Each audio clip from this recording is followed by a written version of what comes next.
오늘이 환경주일입니다. 여러분, 성경이 말씀하는 창조론의 가장 중요한 명제, 가장 고전적인 명제가 뭡니까?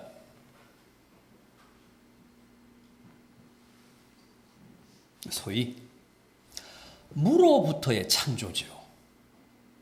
무로부터의 창조. 이거 잊어버리시면 안 됩니다. 라틴 말로는 크레아치오 엑스 니힐로입니다. 크레아치오 엑스 니힐로. 무로부터의 창조. 고색창연한 성서적 창조론의 대전제고 대명제입니다.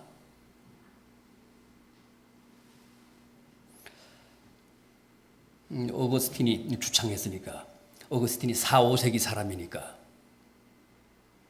1500년이 넘었습니다.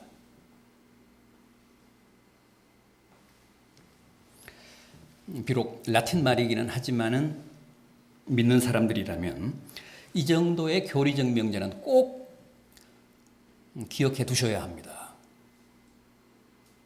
무로부터의 창조, 크레아치오 엑스 니힐로. 한번 따라해 보시죠. 크레아치오 엑스 니힐로. 크레아치오 엑스 니힐로. 무로부터의 창조라는 말입니다.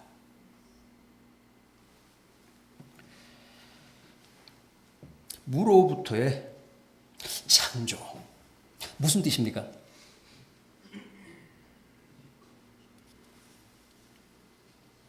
태초에 하나님이 천지를 창조하실 때 이미 존재하던 어떤 재료, 어떤 진료를 조합해서 이 세상을 만드신 게 아니고 아무것도 없는 무에서 창조하셨다는 겁니다. 그게 무로부터의 창조입니다. 그게 크레아치오 엑스 니힐로입니다. 만약에 이미 존재하던 어떤 재료나 어떤 진료를 조합해서 하나님이 천지를 창조하셨다면 진정한 의미의 창조가 아니잖아요. 그건 장인이지, 장인. 목수가 이미 존재하는 나무를 썰고 깎고 해서 어떤 집기를 만들고 가구를 만드는 거. 그게 창조라고 그러지는 않잖아요. 우리가 그래서 목수를 장인이라고 하잖아요.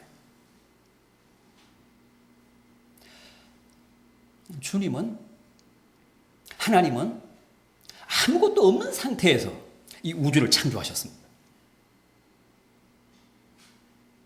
그게 무로부터의 창조입니다.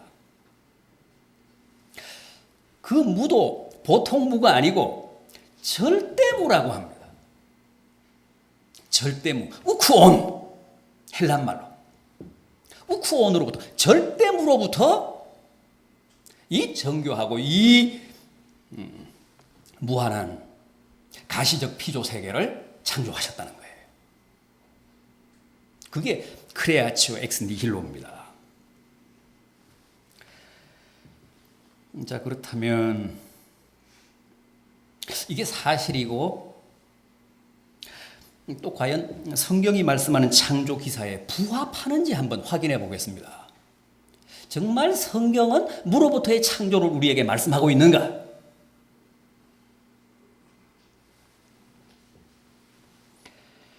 태초에 하나님이 천지를 창조하실 때 며칠 만에 창조하셨다 그랬죠? 며칠 만에 이 세계를 창조하셨습니까?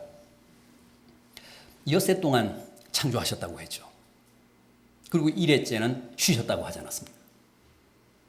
그래서 1회째 하나님이 쉬신 날을 안식일로 지키라 그러셨잖아요. 자, 그러면 창조 사역 첫날 맨 먼저 창조하신 게 뭡니까? 빛이죠. 빛이 있으라 그래서 빛부터 창조하셨습니다. 첫날 제일 먼저 창조하신 게 빛입니다.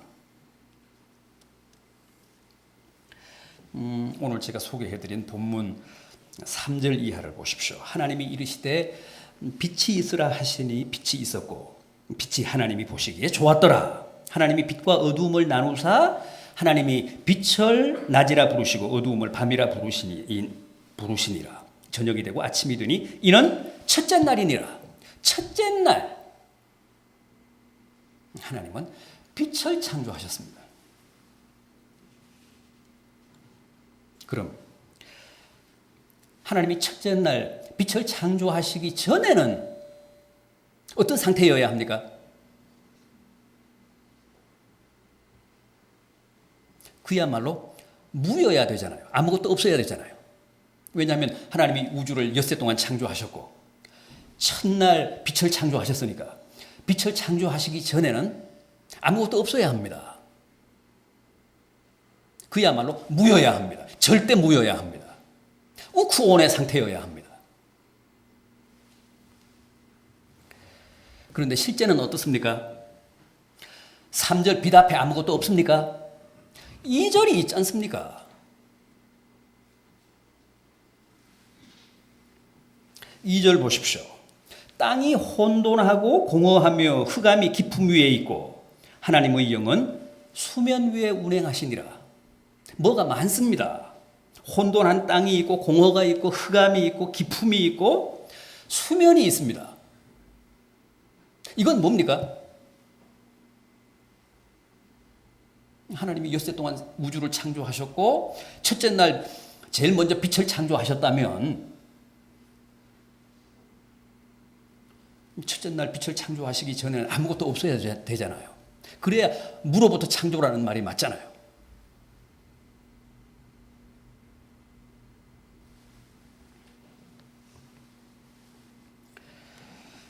더구나 절대무는 아니지 않습니까? 2절이 있으니까. 이걸 우리가 어떻게 이해해야 합니까? 또 이게 성서적 창조론의 가장 중요하다는 명제, 무로부터의 창조와는 어떻게 조화되는 겁니까?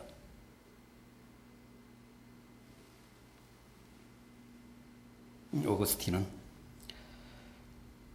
이 난해한 문제를 풀기 위해서 플라톤의 개념을 가지고 옵니다. 절대무와 상대무라는 개념을 가지고 옵니다. 우쿠온과 매온. 우쿠온은 절대무고 매온은 상대무입니다.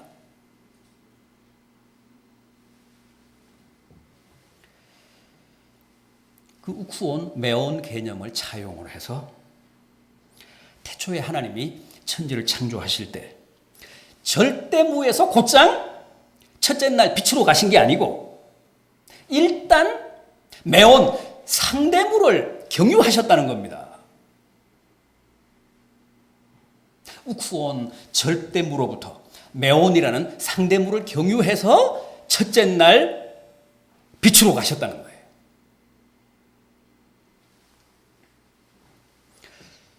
그러니까 창세기 1장 1절 이전은 절대무입니다.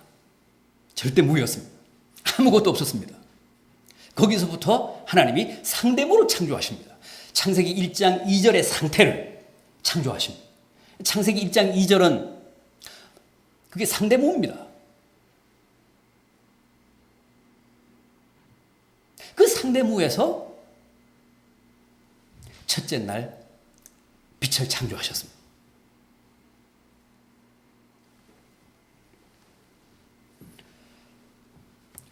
그러니까 좀 더 디테일하게 말씀을 드리면 그 창조의 수순을 절대무로부터 상대무, 창세기 1장 1절 이전의 절대무로부터 창세기 1장 2절의 상대무, 그 다음 상대무에서 창세기 1장 3절 이하 5절까지의 그 빛을 창조하시는 사역, 그리고 둘째 날, 셋째 날, 넷째 날, 다섯째 날, 여섯째 날 우리 인간까지 창조하셨다는 겁니다.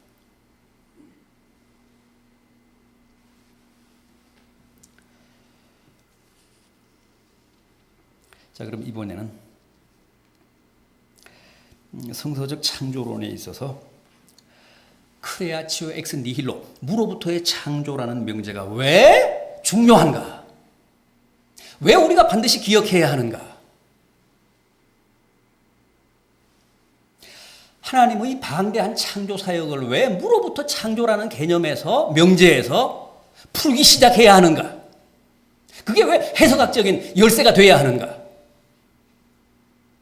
그 점을 한번 확인해 보겠습니다. 짚어보겠습니다. 먼저 하나님의 절대 주권 때문에 그렇습니다.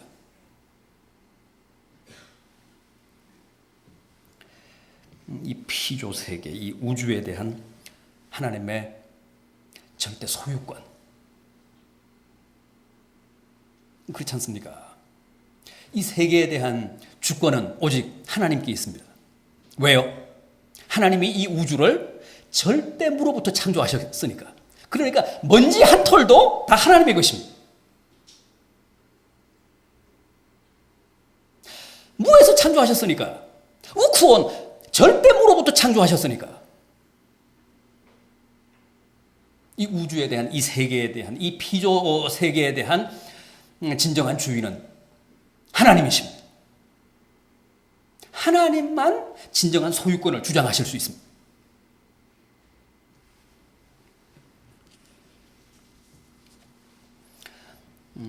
무로부터의 창조를 우리가 부정하게 되면, 그걸 포기하게 되면 이 하나님의 소유권이 흔들립니다. 이 피조 세계에 대한 하나님의 절대 주권이 흔들리게 됩니다.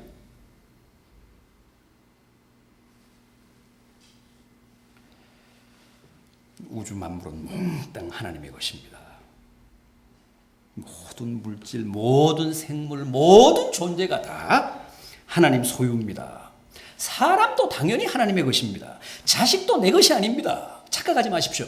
하나님의 것입니다. 하나님의 생명입니다. 하나님의 존재입니다. 내 심장도 내 것이 아닙니다. 하나님의 것입니다.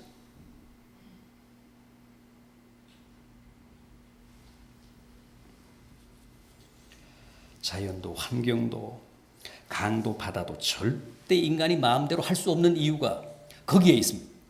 인간의 것이 아니니까. 하나님 소유니까. 창세기 1장 26절 보십시오. 1장 26절.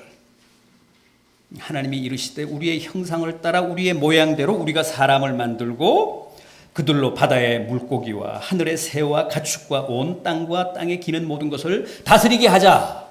28절 보십시오. 하나님이 그들에게 복을 주시며 하나님이 그들에게 이르시되 생육하고 번성하여 땅에 충만하라. 땅을 정복하라. 바다의 물고기와 하늘의 새와 땅에 움직이는 모든 생물을 다스리라. 하나님이 당신이 창조하신 자연을 인간에게 맡기시면서 다스리라, 정복하라 그러십니다. 이건 무슨 뜻입니까? 하나님이 우리 인간에게 자연에 대한 주권이나 이 피조 세계에 대한 소유권을 주셨다는 뜻이 아니라 잘 보살피고 돌보며 지키라는 관리권을 위임하셨다는 말씀입니다.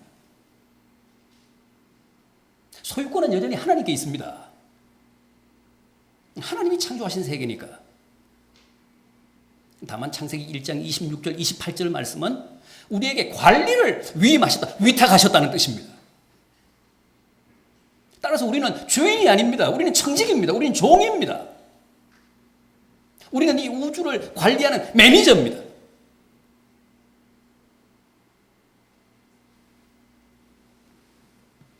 자연에 대한 주권은 전적으로 하나님께 있습니다. 따라서 우리는 이 환경과 자연을 잘 돌보며 관리를 해야지 무자비한 폭군이 되거나 주인 행세를 하며 제멋대로 해치거나 파괴해서는 안 된다는 겁니다. 그건 다 월권입니다. 그건 다 악한 청지기의 모습입니다.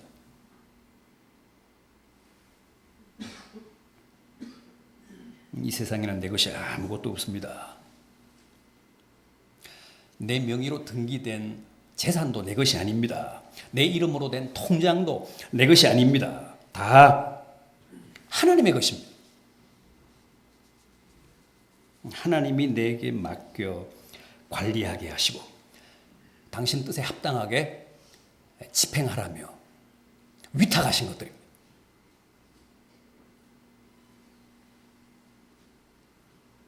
내 생명도, 내 건강도 내 것이 아닙니다. 아니, 내 것이면 내 마음대로 돼야 되지 않습니까? 내 생명이, 내 건강이, 내 운명이 내 마음대로 됩니까?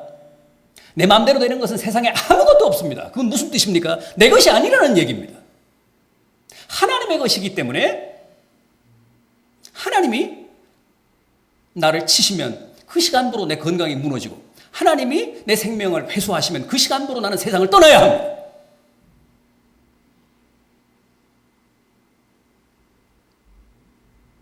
모든 게 하나님 소유이기 때문에 하나님 마음입니다. 하나님 마음대로 하실 수 있습니다. 내 마음대로 되는 건 아무것도 없습니다.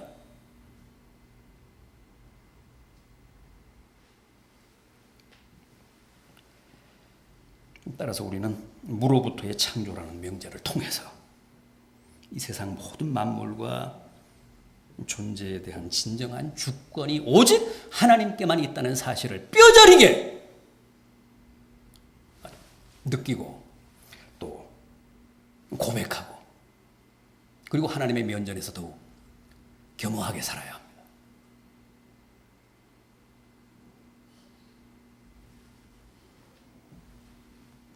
우리가 왜 교만합니까? 자기가 주인이라고 착각하기 때문에, 자기가 사장이라고 착각하기 때문에 그렇습니다. 아닙니다. 우린 종입니다. 우린 청직입니다. 주인은 따로 계십니다.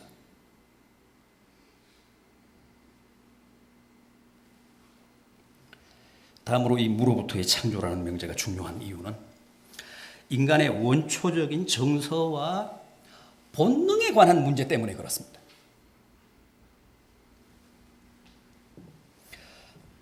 여러분, 우리는 어디서 왔습니까? 천국에서 살다가 어머니 뱃속을 경유해서 세상에 태어난 겁니까? 아닙니다. 어디서 왔다고요? 무로부터 왔습니다. 우리 허무에서 왔습니다. 하나님이 무로부터 우리를 창조하신 겁니다. 윤회설을 믿는 불교나 무슨 힌두교도들은 무가 아니라 어디서 왔다고요? 전생에서 왔다고 하잖아요. 그분들은 그렇게 믿습니다. 마치 수레바퀴가 돌듯이 모든 중생이 삼계 육도를 끊임없이 윤회한다고 믿습니다. 사람으로 태어났다가 다시 벌레가 될 수도 있고, 짐승이었다가 다시 사람으로 태어날 수도 있습니다. 그 업보에 따라서 돌고 도는 게 중생입니다. 그게 윤회설입니다. 그러나 우리 이 기독교는 전생이 아니라 절대 무로부터 왔다고 믿습니다.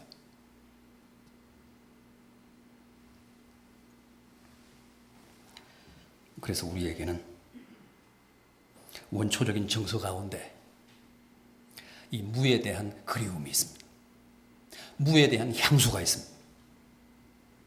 그 허무에 대한 동경이 있습니다.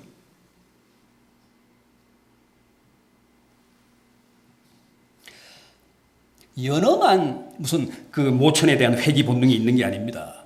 코끼리만 자기가 태어난 장소에 대한 무슨 귀소 본능이 있는 게 아닙니다. 사람에게도 고향에 대한 그 원적지에 대한 강한 향수가 있잖아요. 북의 고향을 두고 온 실향민들 보십시오. 명절 때마다 벌어지는 민족 대이동 현상을 보십시오. 그것은 단순한 무슨 그 사회학적 현상 이전에 모천을 그리워하는 인간의 회귀 본능의 발동입니다. 그건 못 말립니다.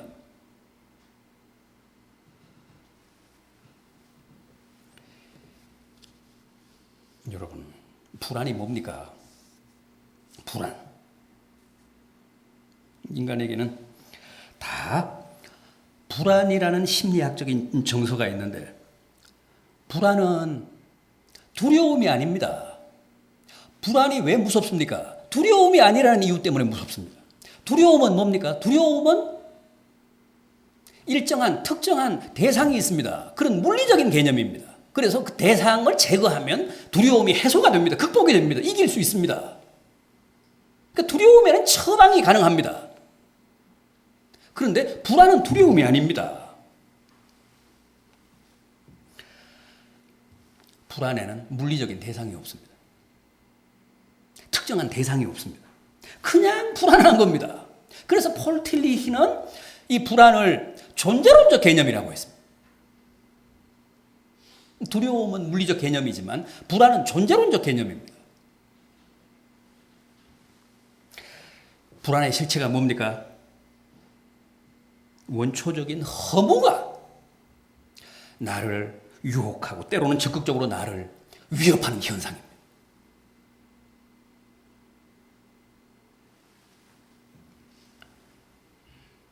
허무가 나를 꿰는 거예요. 나를 자꾸만 유혹하는 겁니다. 소극적으로는 허무에 대한 그리움, 향수.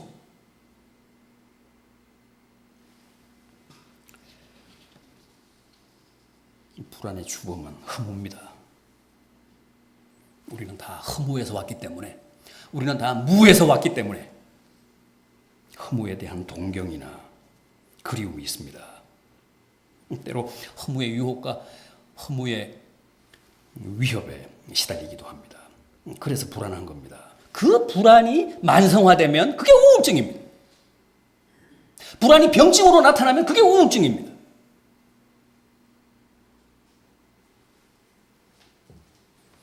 그래서 결국은 우울증을 극복하지 못하면 허무에 기투하잖아요. 허무에 투신하잖아요. 그게 자살 아닙니까?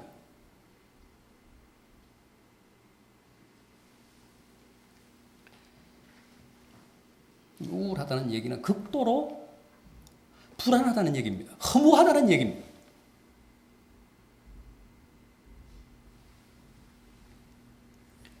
여러분, 사람은 누구나 불안하고 우울합니다. 왜 그럴까요? 허무에서 왔기 때문입니다. 무에서 왔기 때문입니다. 따라서 우리는 누구나 자살할 수 있습니다. 자살하는 사람이 뭐 따로 있는 게 아닙니다. 우리도 다 잠재적 자살자들입니다.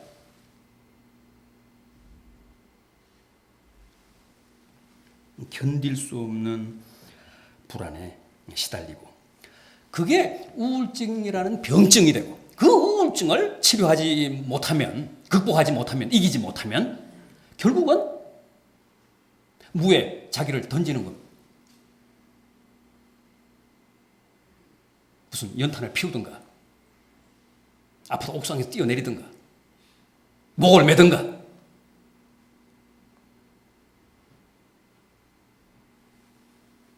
절대 이게 남의 얘기가 아닙니다. 누구나 자살할 수 있습니다. 우울증은 허무에 대한 향수병입니다. 창세기 1장 2절 그 상태에 시달리는 겁니다. 창세기 1장 2절 그 상대무 여기 보면 혼돈, 공허, 시면, 흑암 다 나오잖아요. 내 정서가, 내 정신세계가, 내 심리 상태가 이런 혼란에 빠지면 이게 이제 우울증입니다. 여기서 헤어나지 못하면 무로 복귀하는 거예요. 허무에 자기를 던지는 겁니다.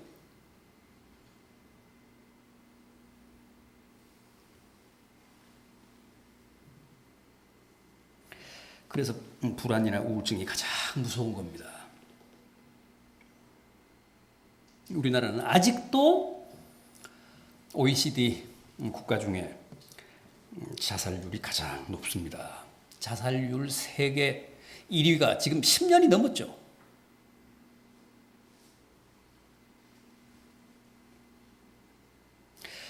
지금도 42분마다 한 사람씩 자살합니다. 하루에 평균 34명입니다. 작년에도 15,000명이 자살했습니다.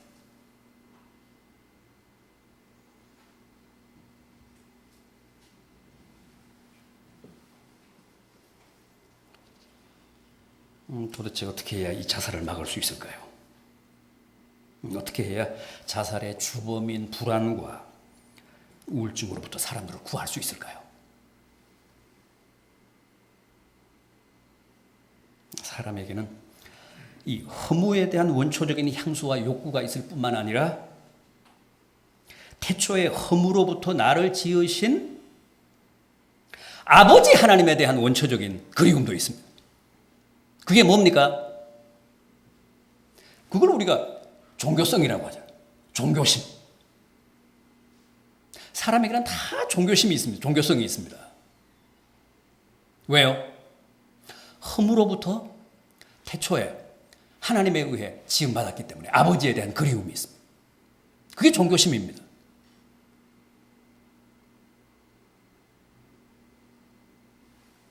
그것은 늘 아버지에 대한 그리움이 있어요. 아버지 품에 대한 그리움.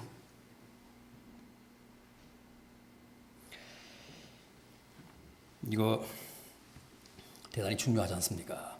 미개인으로부터 현대인에 이르기까지 사람들에게는 다 이 종교심이 있습니다. 그런 의미에서 무신론자는 없습니다.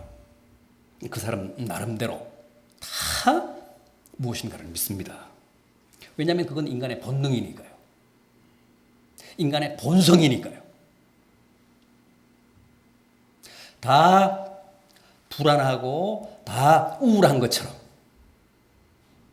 인간들에게는 누구에게나 아버지에 대한 그리움이 있습니다. 종교성이 있습니다. 종교심이 있습니다.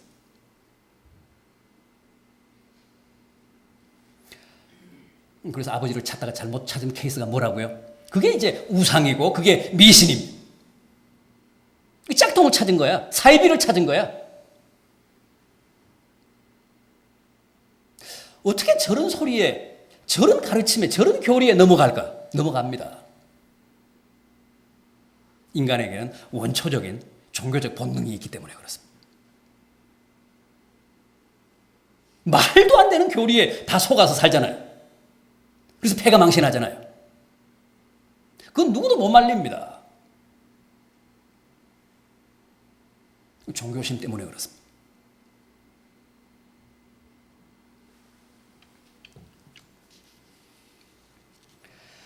그래서 폴 틸리히는 인간을 경계선상의 존재라고 했습니다. 무슨 뜻입니까? 절대무로부터 왔기 때문에 허무에도 참여하고 있고 한 발은 허무에 딛고 있고 또 절대무로부터 참 존재이신 하나님에 의해 창조함을 받았기 때문에 지음을 받았기 때문에 존재에도 참여하고 있다는 겁니다. 한 발은 허무에 한 발은 존재. 그래서 경계선상의 존재라고 합니다.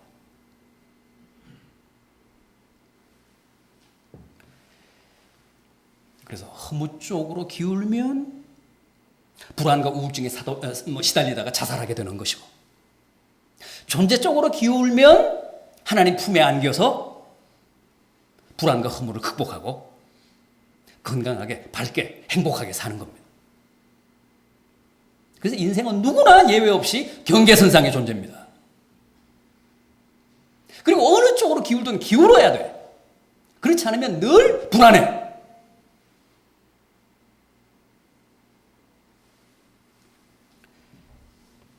어거스틴은 콤페시오네스 고백록 제1권에서 그렇게 고백합니다. 인생은 누구나 하나님 아버지 품에 안기기 전에는 평안이 없습니다. 이건 처절한 인간 고백입니다. 30이 넘도록 그렇게 방황하던 어거스틴이 하나님 품에 안기자 평안이 왔다는 거죠. 그래서 고백록을 쓰면서 제일 앞에 그렇게 기록하고 있습니다. 누구나 하나님 아버지 품에 안겨야 불안이 극복됩니다. 그리고 평안을 누릴 수 있습니다.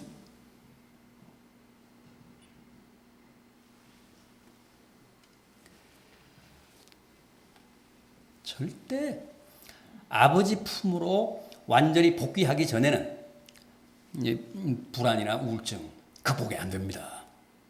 치료가 안 됩니다. 아무리 담배를 피워보십시오. 아무리 마약을 해보십시오. 아무리 술을 많이 마셔보십시오. 아무리 쾌락에 탐닉해보십시오. 그 불안이, 그 우울증이 극복이 되나? 그렇다면 연예인들 자살할 이유가 없잖아요.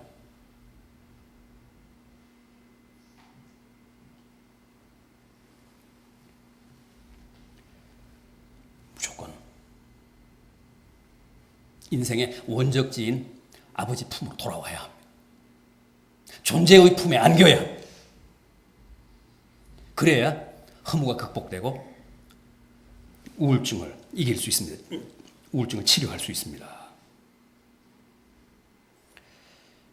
그리고 기뻐하며 감사하며 보람을 느끼며 살아갈 수 있습니다. 부디 무로부터 왔다는 인생의 이 창조의 비밀을 보다 깊이 깨달으셔서 허무가 아니라 참 존재이신 하나님의 품에 안기심으로 여러분들의 삶이 더욱 건강하고 밝고 행복하기를 진심으로 기원합니다.